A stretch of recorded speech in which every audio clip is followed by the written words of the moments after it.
happening, bro? Hey, what's up, dude? How you doing? Hey, I'm living, man. How are you, bro? I'm all right. I see what you in the studio right now. Yeah. I'm with some buddies. We're working on some new stuff. They're over in the room next door, so I'm just stepping out and chatting with you for a bit, and then Hey, hopping man. back in. Word. Well, look, thank you for giving me a few minutes of your time today. It's nice to like virtually meet you, but we're gonna have to do this at in person at some point in the near future. Dude, I would love to, man. I would love to. That'd be sick. So I don't know if you heard, but I played not the 1975 last night on the radio. Yeah, dude. Thank you. I saw the post, man. I really appreciate it, dude. Were a lot of good feedback. A lot of people asking me about the song, asking me about you, like where'd you come from and different things like that. I'm like, yo, like yeah, technically, like in the grand scheme of things, we're like, the country's gonna be like, yo, he's a new artist, but you're not. You're not new to this. Like you've been grinding, you've been working, you've been putting in, the hours and paying your dues and stuff like that. But Yes, sir. for the people watching this video, give them like a little quick summary of like how you got started in the music and how you got to the point where you are right now. Well, dude, so I'm from Dayton. First of all, mad respect, all your info last night, that video. You knew your stuff. It was impressive. Thank you, bro. Thank you. Uh so I'm from Dayton. I started playing guitar like when I was like 19. Like I've not been doing this my whole life at all. Um and just like started playing guitar. I took it to college just to like, see if I could figure it out for fun. And then got to college and kind of learned pretty fast and started playing on open mic nights and stuff just kind of for fun. I would tell my friends to come, whatever. And then like in those 2 years of college, it became just like an obsession. And so I dropped out of school and was like, I'm moving to Nashville because I knew if I wanted to take music seriously, it wasn't going to happen in Athens, Ohio. Um, so moved to Nashville, and basically when I moved here, the whole goal was just to write songs for people. Like I never thought in a million years like I would be an artist or in this kind of position. I was always just trying to be the person behind the scenes. Um, and so I wrote some songs for there's an artist, John Harvey, Games We Play, and Arrows in Action. Those were like the three bands. I don't know if you've heard of any of them, but they all had like viral TikTok songs, right? And that was what kind of put me on the map as a songwriter.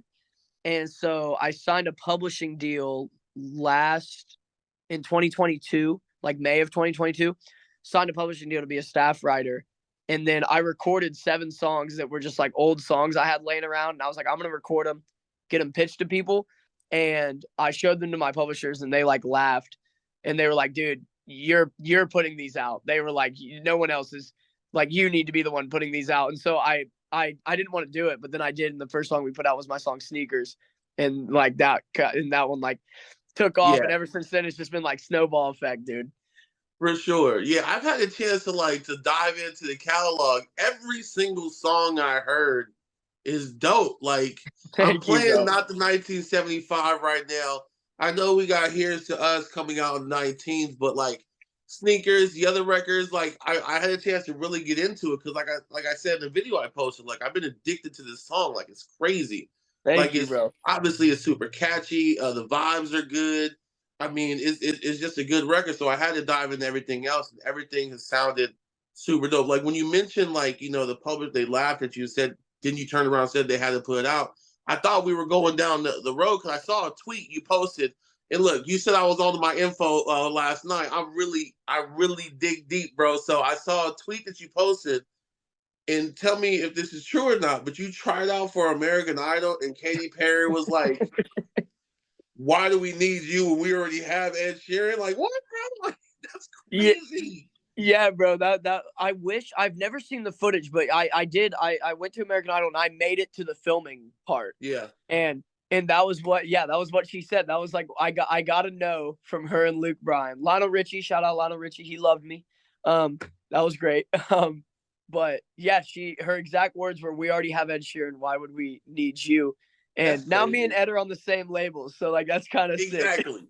Full circle moment. And look, they don't always get it right. I remember I think Simon Cowell said that Tori Kelly was annoying, which is crazy. Yeah, And I dude. think they rejected Maren Morris before. So they like obviously they don't get it right. So Yeah. Yeah, well, and dude, honestly, I think it was one of those things. Like, I think it was supposed to happen that way, because like, I think I was supposed to get the no to be like, okay, maybe you should focus on just writing songs, and that was what made the song. Like, you know what I mean? Like, I think it was supposed Yeah. to go down that way. Word. What helped you, like, when you hear something like that from, arguably one of the biggest pop stars on the planet, like, how do you, like, shake that off and, like, go back to the studio the next day and, like, or the next week or whenever you went back to the studio and get Yeah, back to work and keep going? dude, I think it's just like, so I'm a big basketball guy, like love hoops, and I think it's the Michael Jordan, like, you fail and you fail and you fail, and that's why you succeed. Um, I think it was just one of those where it's like, okay, honestly, it was kind of humbling because, like, I was living in Ohio when I did that.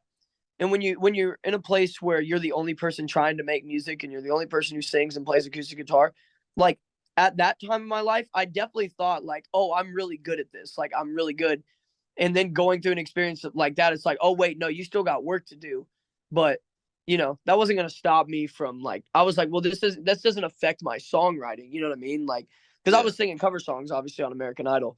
And so yeah, I think it was just one of those things. Like, it was like a humbling experience that I probably needed at that age. I think I was 20 when that happened.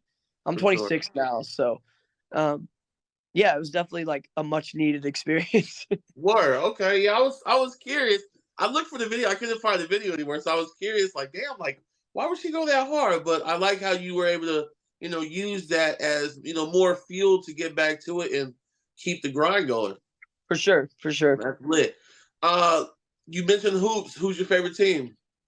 Oh, dude. So since I'm from Ohio, I just love LeBron, dude. So like, where Word. LeBron goes, that's where I go, man. So I can, all right. So this is gonna go. So I'm a Warriors fan. I'm from the Yeah, Bay. I figured. So I know, look, there's a mutual respect there. But for a few years, it was just, LeBron and the Warriors, the Cavs and the Warriors the whole Yep, time. So I mean, but y'all did get one. Y'all did get one. That three we and one got year, one. that one hurt because I we thought it was over.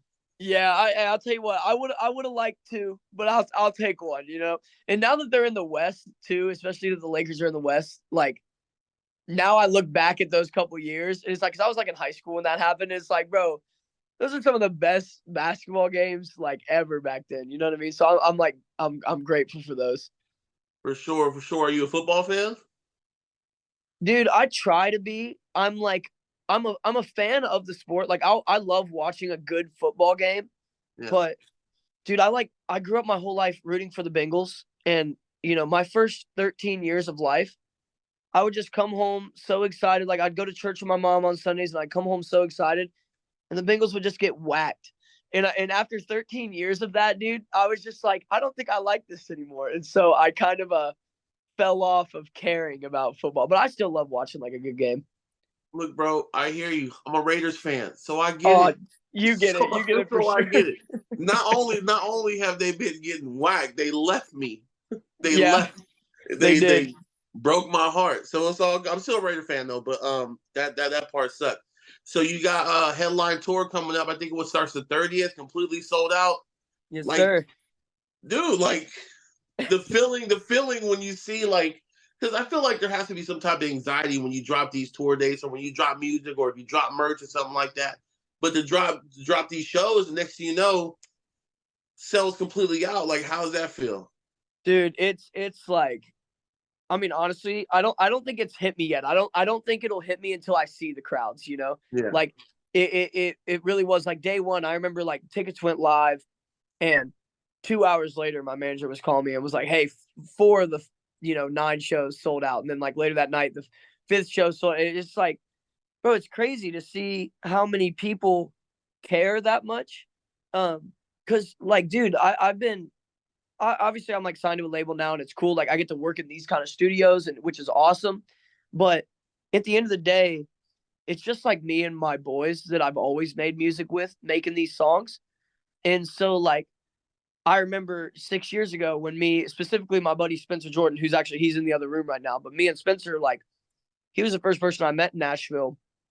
And to kind of go on this journey with him, and I, and remember those times of all the songs we've written that nobody's ever gonna hear and that nobody cared about back then. But then to see like, oh man, like we have people's attention now. Like that's a crazy thing to see. And so yeah, I don't think it's even hit me yet, and I don't think it will until I see it. Yeah.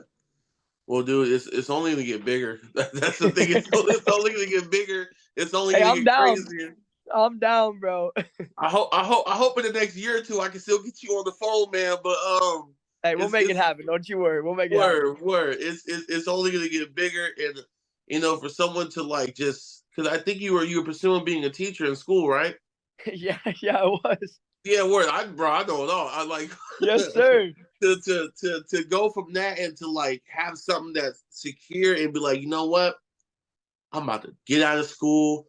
I'm gonna go stay with my grandma for a minute, save some money, move to Nashville by myself, and just figure it out. And then when that happens, COVID hits, and it's like, oh Yeah. no, it got scary, bro. But you pushed through it, man, and you made it happen. Congratulations. Thank you, man. Dude, honestly, I think COVID was a good thing for me personally, just because, like, bro, it gave me a year to just sit inside and just, like, focus on it, and, like, not have to worry about anything. Like, I could just wake up every day and, like, every day during COVID, I was writing a song every day. Like, I don't know if you know my song NYC, but Mhm. I wrote that song, like, 3 days into after the world shutting down. And it's Oh like, man, yeah. So I feel like it was, I feel like it was a time to really, like, kind of just slow down and really, like, evaluate and kind of, hone in on what I was trying to do and say. absolutely. Well, dude, like I said, congratulations. Thank you for your time. A message for the people coming across your music or coming across this video for the first time, and anything you want to say to them.